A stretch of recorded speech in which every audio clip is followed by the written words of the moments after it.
Magandang araw sa atin mga ka-ending. So ito na yung ating finished product na nirewind natin ng pang EI core. So ito mga ka-ending. So ito yung ating primary. Yan. Primary. Yan. So 220, 110. Pwede siya sa 110, 220. Tapos ito yung ating 12 volts 0, 12 volts. So ito mga winding ay 9 volts, 6 volts, 3 volts, tsaka 4.5 volts. So ayan, so ito yung ating nilagay na sa yung ating sa babin mga winding, ating EI core. Tapos ito mga winding ay isasalpak na lang natin to sa kanyang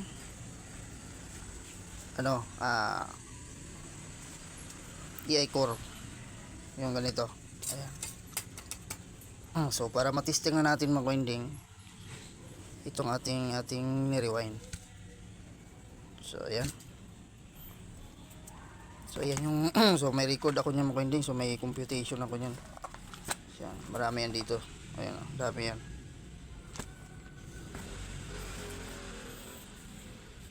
So mga winding ay salpa ko lang tong yung EI core na, tapos testing natin. So ayun na mga ka-winding, so ito na yung ating EI core transformer. So ito na yung ating pinaka finished product. So ito ay nalagyan ko na rin na siya ng bolt and nut. So natornilyo na natin. So ito mga ka-winding, so ang ating ni-rewind. So ito mga ka-winding yung ating 220, 110, saka 0, 110, 220. So ito yung ating input ng mga ka-winding ng ating EI core transformer. So pag ganitong rewind mga ka-winding, ang tawag dito ay variable transformer. So itong mga ka-winding ay tingnan nyo yung ating ititesting natin to. So itong pinaka secondary niya mga ka-winding, ang kailangan nito ay 3 volts, 4.5 volts, 6 volts, tapos 9 volts, tsaka 12 volts. So ayan. So itong ating kailangan, ito yung matesting natin mga ka-winding kung tama ang ating sinusukat. So pag ganito mga ka-winding, so sa mga gusto magre-rewind o ganito, bago po kayo mag-testing na ganito, so check nyo maigi kung ito ay mayroong ground or baka may nasugatan na nung paglagay natin ng EI core. Kasi pag may nasugatan yung mga winding, sayang yung ating pinaghirapan at magagasgasan yung ating magnetic coil, magkakaroon ng groundage. So sayang yung ating pagre-rewind, so magkakaroon ng grounded. So ito mga winding ay ito ititesting na natin mga winding, pero bago ko siya i-direct to 20 mga winding, so gagamit ako ng test valve. So itong test valve, napaka-importante niya mga winding para sa mga nagre-rewind. So hindi yan nawawala sa akin. Laging meron ako niyan kahit nagre-repair ako ng amplifier.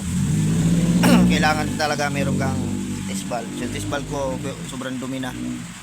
Sa tagal na niyan mga winding. So yan ang test valve ko. Test valve ko, ang ganito kong test valve, 3. Dito sa shop ko isa, sa bahay ko isa, dito sa kabila isa. So bali 3 yan mga winding. Kasi kahit saan ako magpunta meron ako niyan. So ito mga winding ay ay testing muna natin kung meron na ba tayong makukuhang dito, tawag nito, voltahe sa secondary. So yung mga winding, so ilagay lang natin sa tripod yung ating camera. So ayan. So yun mga winding, so inputan na siya natin ng power cord. So dito tayo sa 220, tapos itong black pinaka 0 natin. So ayan.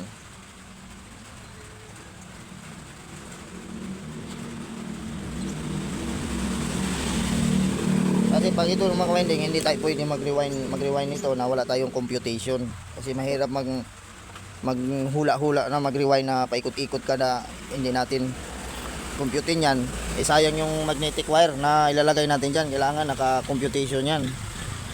At saka ilan yung magagamit natin, kung ilan yung tinatakbo ng per volts. Kasi bawat ikot niyan tumatakbo ng ano yan, per volts, ampere.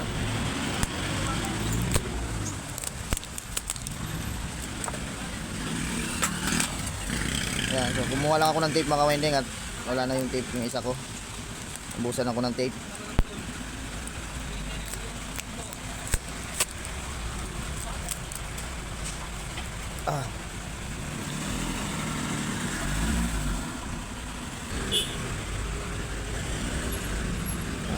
Tipan lang natin itong mga winding para hindi tayo for safety, mga winding tayo for safety.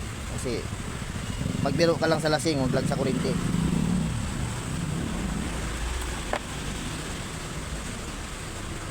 Yan. So naka-direct na ako na ng 220 mga winding, 220 ito. Lagay natin. So ito yung 110 niya mga winding, yung sa gitna. So takpan ko lang yan. Kasi pag ito nilagay na sa kanyang ano, kung ano man paggagamitan nito, pag merong gustong ano, saksakan ng 110 ito, merong 110. Ayan. So na-tape na yan natin mga winding, na-tape na natin. Tapos saksak lang natin dito sa disc valve. Tapos isaksak natin yung plug ng disc valve. Tapos ito yung switch. Ang pagtingin ng test valve mga ka-winding, pag yan ay lumakas ang ilaw, pag lumakas ang ilaw niyan, may problema yung nire-rewind mo pag ganyan. Pero pag yan ay hindi lumakas ang ilaw at mahina lang at hindi siya tawag nito lumalakas, ibig sabihin good yung ating nire-rewind. Pag yan ay umilaw, dapat mahina lang. So yung mga ka-winding, sasaksak ko na. So secure lang natin itong pinaka power cord niya. So naka 110 pa tayo mga winding, naka 110 kasi nakadaan tayo ng test valve. So ayun mga winding, nakasaksak na. So tingnan natin to. Oh, di ba walang ilaw, mahina lang yan. Ayun oh. Kita nyo ba? Ayun oh, mahina lang yan. Yan. So naka 110 yan mga winding, naka 110. So yan, lapit natin ganyan. Yan. Tapos tester natin mga winding kung ilang voltahe. So ito kasi ang required nito, ito 3 volts, 4.5, 6 volt, 9 volts saka 12 volts. Ayan, set lang natin yung tester natin sa AC. So ayan, kita ba?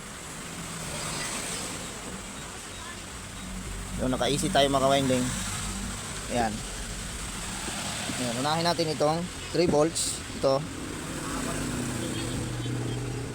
So meron tayong nakuha 2.7 kasi naka 110 lang yan mga winding, naka 110 tayo. So natin 4.5, 3.9 volts AC. So ito, ilan ito? Oh, 5.4 AC. Tapos itong isa, yung 9 volts ay 8 volts lang kasi naka 110 lang tayo. Tapos itong 12 volts. So wait lang at waiting. So 10 volts lang siya mga winding kasi naka 110 tayo. So ngayon mga winding ay patayin muna natin. Tapos i-direct na natin itong plug nya. So itong plug ng transformer sa 220. 220 na tayo mga winding. Direct to 20 na tayo yung plug ng transformer.